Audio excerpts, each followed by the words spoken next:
All right, ladies and gentlemen, this is Zach Moonshine with Metal Devastation Radio, and right now on the phone with me, I have Tristan Shone from the band Author and Punisher. What's going on, Tristan? Not much, man. Just doing a little tour prep here in San Diego, leaving in about a week. Fuck yeah, man. So, tell everybody, what's been going on in the world of Author and Punisher? Well, this is pretty much the first tour I'm about to embark on after recording. I just put out an album with Phil Anselmo's Housecore Records, produced by the man himself.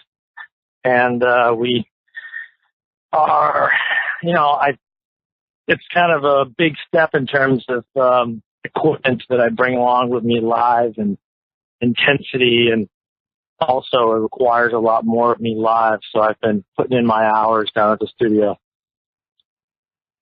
Hell yeah, man. Let me ask you, how long has Author and Punisher been a band, and how exactly did this whole thing get started?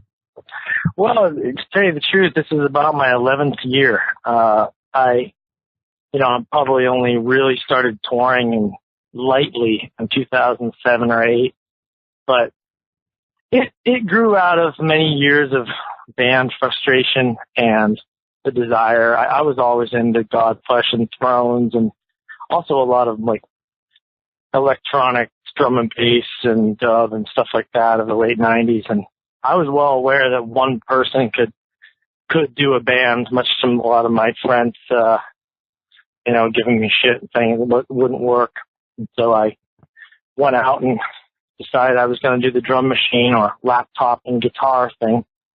And then slowly that morphed into me not wanting to be pressing play for a sequence. I really wanted to have everything controlled live, more organic feel than what most industrial electronic can achieve with just drum machines. So that's where it went, man. I started building all my own instruments, machines, controllers, and got rid of the guitars. And I do have some synths now that I use, and that's where it is.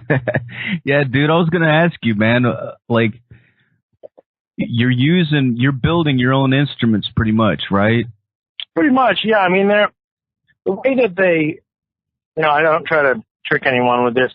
They're computer controllers, just like any other instrument you can buy. It hooks your USB to a computer. I control, sounds and samples, but the designs of the instruments are such that the data that is encoded by your motion really controls that sound accurately and has weight to it. So when you feel you're moving it, you're actually, every change in your motion morphs that sound a little bit. So you have a very high precision control over the sound. That's badass, man. I think you're fucking pretty much starting like a whole new type of thing, to be honest with you. I mean, I know industrial's always been around, but this takes it to a whole new level. The goal with this really was, it wasn't like I came up with I just came up with a cool startup company gimmick that I think will sell. It was a very slow process of playing for years, press and play. And I just got to the point where I was like, this kills the soul. This is why doom metal and metal dudes hate industrial music and hate electronic music, is because, when you're following that MIDI click, it has no soul and drag and organic heaviness to it. And that's what electronic music needs. And that's what I've tried to do, is find ways to, use just make electronic music more organic. I can definitely hear that. When I listen to the songs, there's a lot of emotion and feeling in the songs, even though they're electronic. Yeah, you try to make it as, sometimes on an album we'll use a click track, although not really on a new one. But even click track, you're playing to it, so it's still your body, and you're not just pressing play so that thing's all perfect. And industrial music lost its soul. I don't know when it happened, but it just became this plastic synth pop with distortion, and nobody needs any more of that. unfortunately, it's starting to make a comeback. So, Jesus, I hope it's better than it was in the last 10 years. Look what you've done. Yeah. No.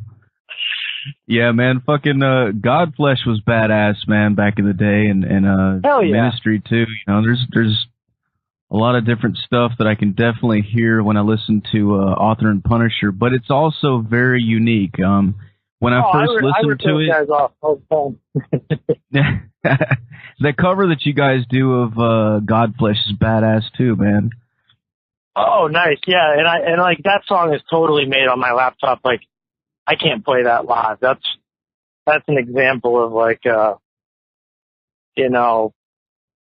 Yeah, and sometimes I'll do that. I'll make a cover song where I'm just sitting on my laptop and fiddling around and layering stuff. But it's dangerous, you know. Layering is like one of those things that you can get a little too trigger happy in the studio, and then you go out into the real world to play that live, and you're like, this is going to be hard. So, yeah, Godflesh is a huge influence. They're like, you know, they just the idea. Understanding of heaviness and melody is just, for me, what makes them so great. I prefer when they have the live drummer, actually, because it does feel a little bit more organic and heavy. Yeah. Speaking of the live show, man, what can you tell people to expect that haven't seen you guys live yet? Well, I think now that I've got a little bit more support, I've got 2 guys that travel with me, so we're able to bring the full setup. I mean, I don't, in the past, it's just been me, so there's only so much I could do on a night to get stuff in and out of the club, so I wouldn't bring my speakers, and I have fully custom dub sound system that I made, all of the speakers, cabinets, and so I'll bring that if there's not flights of stairs, and my entire welded steel tables, all of my instruments. We have a full light show because we got this guy, Cut Mod, I went to school with him, actually. He's a electronic producer and like video wizard who we used to have projections behind me, but now we're actually kind of projecting onto the gear and onto the speakers with a really bright projector. So you can really accent certain elements. And so it's very moody, we just try to make this whole thing a really visceral experience. Extremely bass heavy. Yep. That's cool, man. Now, the band name Author and Punisher, how did you come up with that? What's the story behind that? Author and Punisher was like a lot of band names, sort of a joke, but my roommate in college, I was at Catholic high school, and to play hockey. I'm a total atheist, but I went there to play hockey, and I was always fucking with I liked it because I liked learning about the Bible. I mean, I had never read it growing up to like science-based parents and stuff. I was always just challenging it and wearing t-shirts that's, just said Jesus in big letters, and I didn't like that kind of ironic gesture. And I had this shirt that had all these words for Jesus, and one of them was Author and Finisher. And I think my roommate was stoned. He said, "Oh man, you should make it Author and Punisher. It's way better." And I kept trying to use that for band names with friends, and no one was into it, so I just went with it. And then I'll see those guys now, and they're like, "God, I can't believe you actually used that name." Well, it works, dude. It's fucking cool, man. That's a cool story. Like right on, man. Well, the artwork on the album, did you do that too? No, I am not I can sculpt and design, but I am a terrible illustrator. I have a terrible sense of graphics. But no, this guy, his name is Russell McEwen. He is a Scottish artist who I've known for years, and he's of the band Black Sun out of Glasgow. I think now it's called Black Sun Drum Corps, and he goes by Force Majeure Arts, a lot of things, but he's he's just a badass painter and artist who really understands kind of some of the political overtones and visceral and the history of fascism and some of the color schemes and what jumps out. And we really kind of took the concepts of this album and worked with it. I mean, it took a while to get where we got because we were messing around with some ideas, but I like how it kind of has this junkyard feel that the setup that I have kind of has on stage. Yeah, it definitely goes together with it, man. It's really cool. Now, I got to ask you, man, Phil Anselmo, how did you get hooked up with him, and what was it like working with him in the studio and everything? He was, I believe I was in England, and one of his stage managers for European and U.S. tours for Down came to my show, and he and Phil had been watching like YouTube videos and listened to some tracks, and he came and just said, hey, Phil might be interested in doing some touring with you, and would you be interested? I was like, hell yeah. So 2 days later, an email all in capital letters came into my inbox, and as he often will do, and just was like, hey man, let's I like what you're doing. Let's chat about coming on tour with the Illegals. So I came along, and then after 2 tours, I think they had mentioned, maybe doing something with Housecore and also recording a couple albums. And, I wasn't just going to go on, reputation or just name, I really wanted to see, like, is Phil going to make this album, So over the 2 tours, I think I really understood that he had this really intuitive sense of heaviness, and we had similar ideas of like what the kind of mood that we wanted, or like when he would play me something that he really liked, it would be in line with what I like, even though I may not like all of some of the older stuff he listens to, because he's got a fucking encyclopedic knowledge of metal music, and I don't. I'm more on the electronic side. But he would play me stuff, and I was always like, oh yeah, this stuff's really heavy, and not many people have that same idea. I don't like thrash metal, and some of the stoner shit is boring. It has to have something interesting. So I knew he had that same sensibility. That's so cool, yeah, man. Working with him in the studio was great, man. I mean, we got up at 11, play until about 5 or 6, and then just drink beers until midnight, and that was for 3 weeks. I think my health wasn't so good, but can't get any better than that. Right on, man. All right. Now, as far as your, do you have a website, or is it, do people go to Yeah, I mean, Housecore? I've got so many fucking web things. Yeah, my website has just tristanshone.com or authorandpunisher.com. You can see all, if you go to my sound machine section, there's little tabs, and you can look at, there's a little information on what each thing does. All the dates are up there.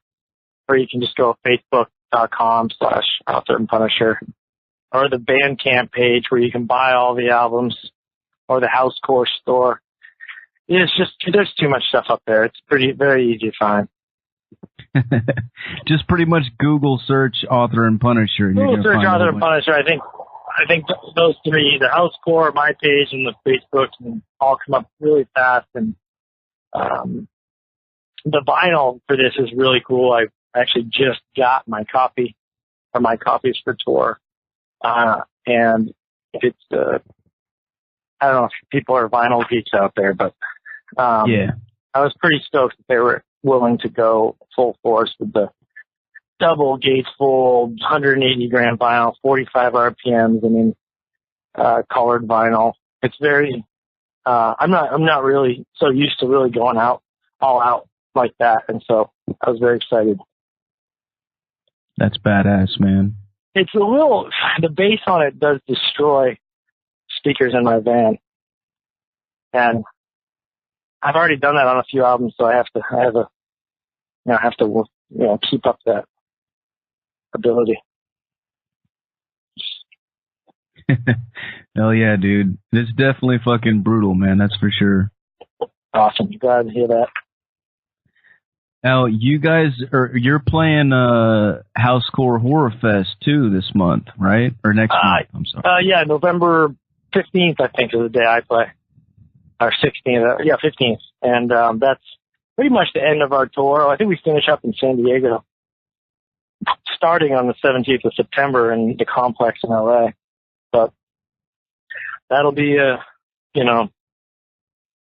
right before Yob, I think, or and then Suffocation plays that night. And I'm touring with this band right now, a new band, a little bit more on the mellow side, but equally as sad and heavy, called Muscle and Marrow, and they're from Portland, and female vocalist, guitar player, and drums, and it's great stuff. I encourage people to check out that Muscle and Marrow. They'll be with me for every show on the tour, including the Housecore Fest. So. Cool, man. I'll check them out too. Yeah, for sure. It's sorrowful, heavy but restrained stuff. Right on. Well, Tristan, other than that, do you got any other plans for the future? Well, we got Europe coming up in January, and then there's some talk of maybe another European trip in April because there's some festivals in there in Europe. And so, looking for some bigger support tours that, which in discussions for next year. It sounds like a lot of touring, and I do have new instruments I just purchased a new machine to build some of my new stuff, new devices. And so in between these tours, hopefully I'll get on there and mill away at some aluminum. I really don't want to do another album without some new devices. It's starting to piss me off. Fuck yeah, man. Well, we look forward to hearing more. That's for sure. Cool. Yeah, well, there'll probably be a release, maybe a shorter release somewhere there in the middle, because usually on these tours, you write a few songs, without even knowing it, because I do a lot of experimental kind of drone stuff in between songs, and usually one of those or two of those turns into another song because it morphs its way across the tour, and that's fun because it's like you have no idea how the fucking song gets written, it just somehow does. Right on, man. All right, Tristan. Well, I guess I'm about out of questions for you, man. Is there anything else you want to add to let the people know? No, man. I gotta get back to the studio in this blistering heat down in San Diego. All right, man. Well, Tristan, before I let you go, can I get you to make us a station tag real quick? Yeah. All right. Whenever you're ready, just say something like, "This is Tristan from Author and Punisher, and you are listening to Metal Devastation Radio." All right. This is Tristan from Author and Punisher. You are listening to Metal Devastation Radio. Fuck yeah, dude. All right, man. Well, thanks a lot for taking the time, dude, and hopefully we'll see you around sometime, all right? Yeah, that was fun. We'll talk to you soon. All right, later, man. Later.